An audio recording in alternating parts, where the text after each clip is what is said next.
नमस्कार मुलांना, आपण शिकत आहोत इयत्ता 8वी आणि आपला विषय आहे इंग्लिशमधील आपला जो आपलं प्रकरण आहे ते आहे 4.4 the unsinkable ship. Unsinkable ship म्हणजेच काय तर न बुडणारे जहाज. या विषयी आज आपण काय करणार आहोत तर सविस्तर माहिती या लेसनबद्दल घेणार आहोत. बघा, इंट्रोडक्शन मीन्स प्रस्तावना. प्रस्तावनेमध्ये आपण काय अभ्यासणार आहोत तर is this chapter we will learn how the largest luxury ship in the world.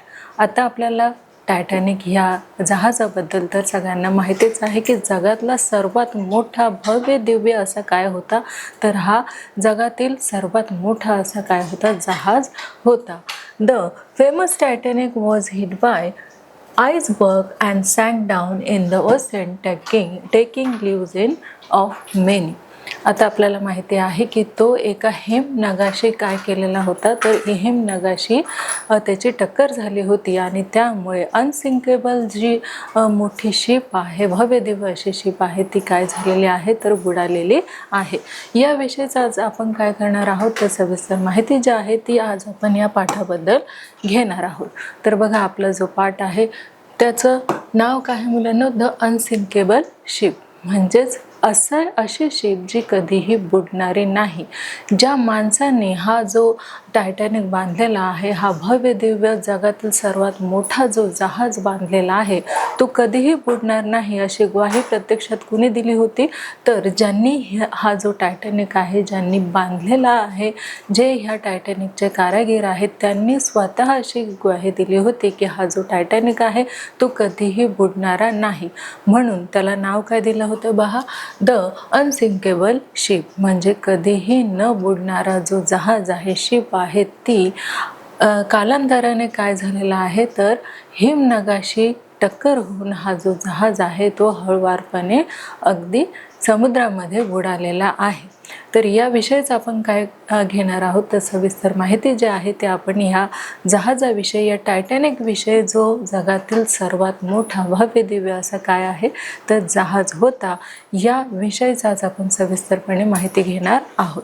बघा, on 10th April 1912 the largest luxury ship in the world sail from Southampton in England to New York. आता 10 तारखेला कधी तर एप्रिलमध्ये, 10 एप्रिलला 1912 एक सर्वात मोठा जो जहाज आहे तो कुठे चालला होता बघा, the world sail from Southampton in England to न्यूयॉर्कला चालला तो होता. कोण? हा जो जहाज आहे तो अशा ठिकाणी काय करत होता, ट्रॅव्हल करत होता. मग इथे आपल्याला सांगितलं शी वॉज कॉल्ड द टायटॅनिक. आता त्या भव्य दिव्य अशा जहाजाला नाव काय दिलं होतं तर त्याला नाव दिलं होतं टायटॅनिक. जे आपल्याला माहिती आहे, आपण त्यावरती मूवीसुद्धा बघितलेली आहे. द टायटॅनिक ही जी मूवी आहे ते आपण प्रत्येकाने बघितलेली असेलच. आणि या भव्य दिव्य अशा जहाजाला काय नाव देण्यात आलं होतं तर टायटॅनिक असं नाव जे आहे ते या जहाजाला देण्यात आलं होतं. द वर्ल्ड टायटॅनिक मीन्स युग. म्हणजेच काय, द वर्ल्ड टायटॅनिक मीन्स जगातील सर्वात मोठा जहाज, भव्य दिव्य असा जहाज, जी बोट आहे किंवा जो सर्वात मोठा असा काय आहे तर जहाज आहे, जगामध्ये असं कुठेही बनलेलं नाही अशी ही काय आहे शिप आहे. आणि ह्या शिपलाच काय म्हटलं गेलं होतं की ही कधीही भविष्यामध्ये न बुडणारी काय आहे तर शिप आहे. पण कालांतराने काय झालं हे देखील आपल्याला माहीत आहे. तर बघा, she set out cross the Atlantic ocean and she carried more than 2000 passengers. आता ह्या जहाजामध्ये किती पॅसेंजर्स बसले होते तर 2000 पॅसेंजर्स जे आहे, एवढी कॅपॅसिटी या जहाजाची होती. आणि एवढे जे पॅसेंजर्स होते, एवढे जे पॅसेंजर्स या जहाजामध्ये बसलेले होते. बघा, आपल्याला चित्रामध्ये देखील दिसत आहे की हा किती भव्य दिव्य असा सर्वात मोठा, जगातील सर्वात मोठा असा जहाज जो आहे तो बांधण्यात आला होता. आणि त्याच्यामध्ये जवळपास किती लोक बसलेले होते तर 2000 लोक बसतील एवढी कॅपॅसिटी जी होती ती या जहाजाची होती. म्हणून आपल्याला इथे सांगितलं आहे she set out cross the Atlantic ocean and she carried more than 2000 passenger. आता जो अटलांटिक महासागर आहे त्या सागरातून ही काय जात होती, शिप जात होती आणि त्यामध्ये जवळपास 2000 पॅसेंजर जे आहे ते बसलेले होते. आणि पहा आपल्याला चित्रामध्ये दिसून येत आहे की ही जी शिप आहे किती मोठी आहे आणि यामध्ये फक्त पॅसेंजरच नाही तर जे काही कारागीर आहे, जे हा जो जहाज आहे ते बनवणारे जे आहेत ते देखील या जहाजामध्ये बसलेले होते. तशाच काही ज्या लाईफ बोट आहे, ज्या जीव वाचवणाऱ्या बोट आहेत त्या देखील यामध्ये समाविष्ट करण्यात आल्या होत्या. Everyone called the Titanic the finest ship in the world. She was as tall as building with 15 stories. आता हा जो जहाज आहे एवढा मोठा होता जेणेकरून 15 मजली जेवढी इमारत असते तेवढ्याच साईज कशाची होती तर या भव्य दिव्य जहाजाची होती. जेणेकरून हा जो जहाज आहे याची जर जवळपास उंची बघायला गेलं तर ही किती होती तर आपण जशी 15 मजली इमारत बांधतो तेवढीच जी उंची आहे ती कशाची होती, या टायटॅनिक जहाजाची होती. आणि हा जो शिप होता वर्ल्डमधील सगळ्यात मोठा असा काय होता तर हा जहाज आपल्याला इथे दिसून येत आहे.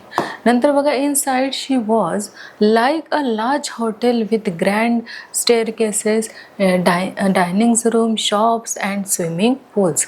आता बघा हा जो जहाज आहे तो एवढा भव्य दिव्य होता की त्यामध्ये बघा काय काय फॅसिलिटीज होत्या तर त्यामध्ये आपण बघू शकतो की लार्ज हॉटेल्स म्हणजे मोठमोठे जे काही हॉटेल्स असतात ते देखील होतं. तसेच ग्रँड स्टेअरकेसेस, डायनिंग रूम्स आणि शॉप्स, स्विमिंग पूल्स हे देखील त्यामध्ये ॲड केलेले होते. म्हणजे आपण कल्पना करू शकतो की हा जो जहाज आहे तो त्यामध्ये फक्त पॅसेंजरच बसलेले नाही आहे तर त्यामध्ये एवढ्या सगळ्या ज्या सुविधा आहेत त्या देखील त्यामध्ये आहे.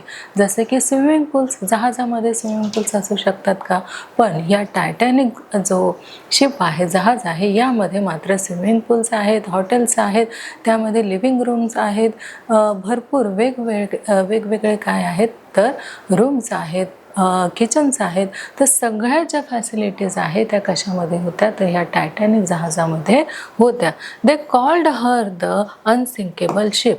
म्हणून या सगळ्या ज्या फॅसिलिटीज होत्या त्या ह्या जहाजामध्ये असल्यामुळे आणि हा जहाज ज्या कारागिरांनी बनवलेला होता त्या सगळ्यांचं मत काय होतं की हा जो जहाज आहे तो कधीही न बुडणारा असा जहाज आहे.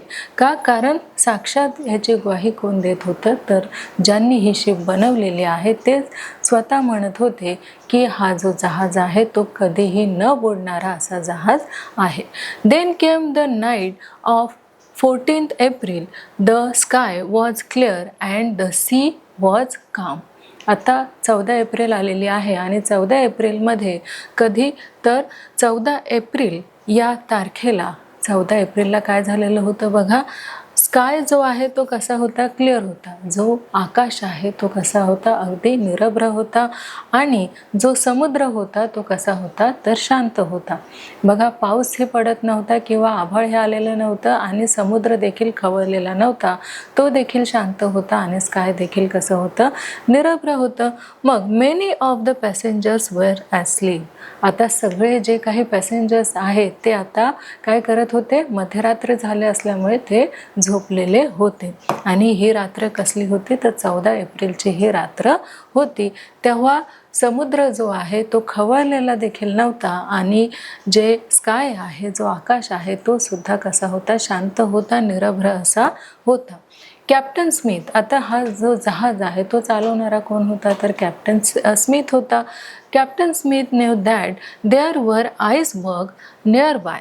आता जो जहाज चालवणारा असतो साहजिकच आहे, त्याला माहीत असते की आपली बोट कुठल्या डायरेक्शनने जात आहे आणि त्याला माहीत आहे की वाटेमध्ये येणारे जे काही संकट आहे ते कुठले असतात. याची चाहूल आधी कुणाला लागत असेल तर ती कुणाला लागते तर कॅप्टनला लागते.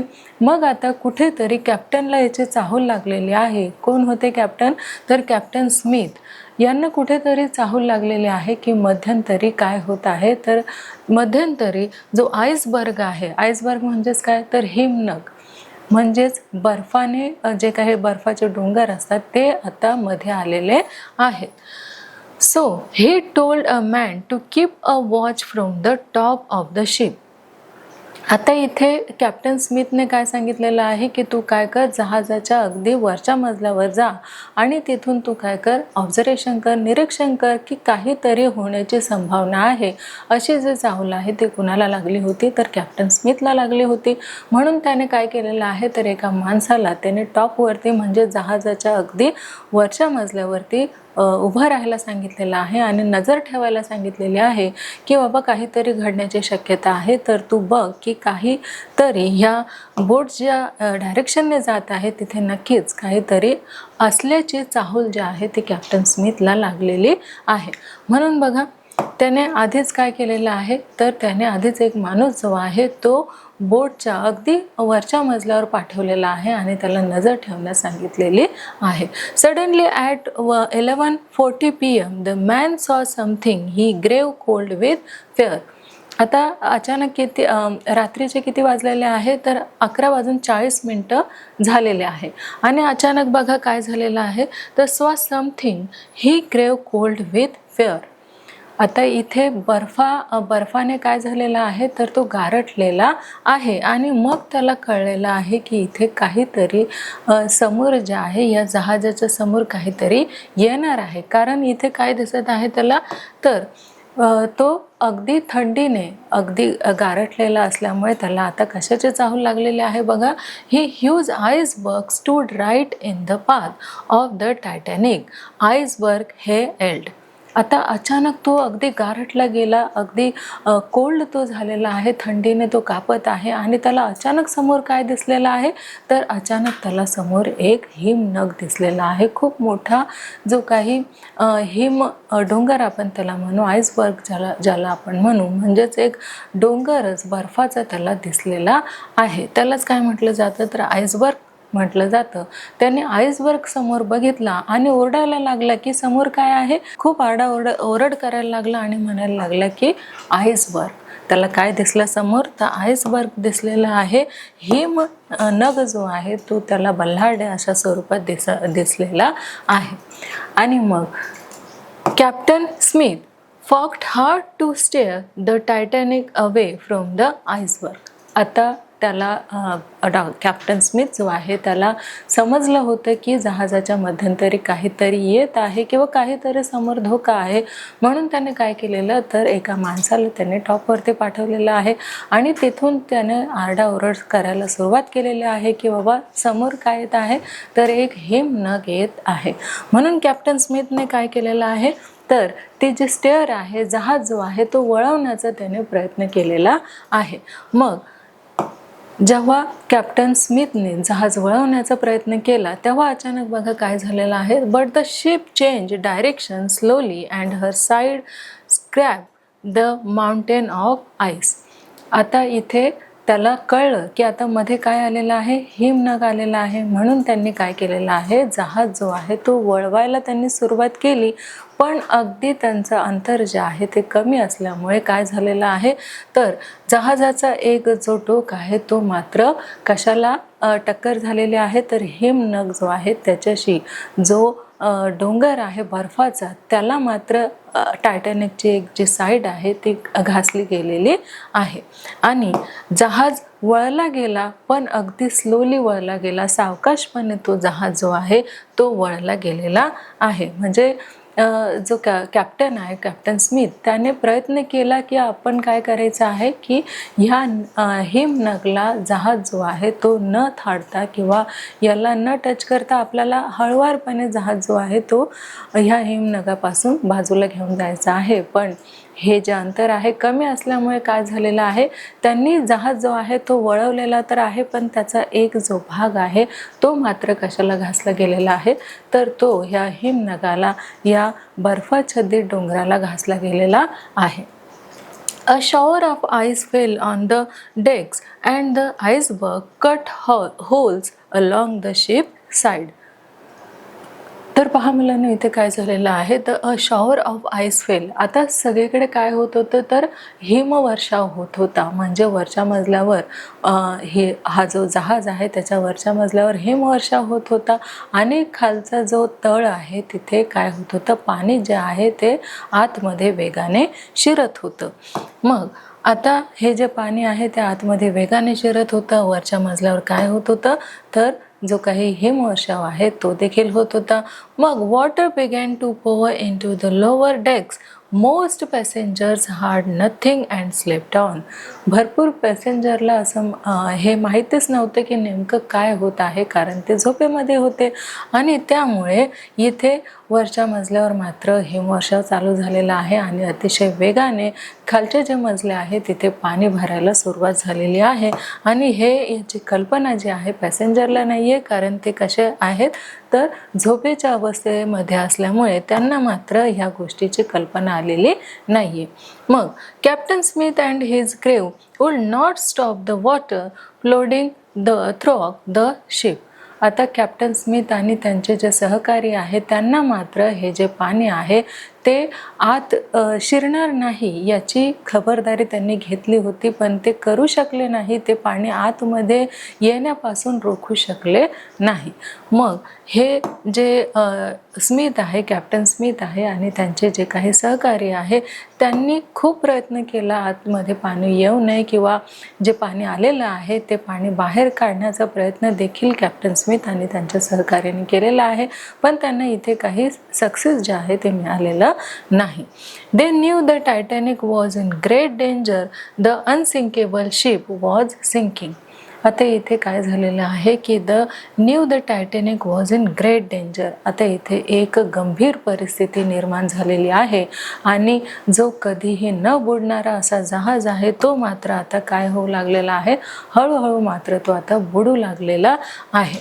बघा, हा जो जहाज होता अनसिंकेबल होता, पण आता मात्र परिस्थिती ही उलट झालेली आहे आणि इथे जहाज जो आहे तो बुडू लागलेला आहे. At 12:15 AM. आता रात्र झालेली आहे आणि किती वाजलेले आहेत तर 12:15 झालेले आहे. Captain Smith sent urgent message on the ship's radio asking for help. जो कॅप्टन आहे कॅप्टन स्मिथ त्यांनी काय केलेलं आहे तर 12:15 वाजता, रात्री 12:15ला त्यांनी सगळ्या जे शिप आहे त्या रेडिओवरती त्यांनी काय केलेलं आहे, मेसेज पाठवलेले आहे आणि आता आम्हाला मात्र हेल्पची गरज आहे, मदतीची गरज आहे, असे मेसेज जे आहे त्यांनी आता रेडिओवरती पाठवण्यास सुरुवात केलेली आहे. कुणी तर कॅप्टन स्मिथने. मग help Titanic sinking come quickly. Then he ordered the crew to wake all the passengers up.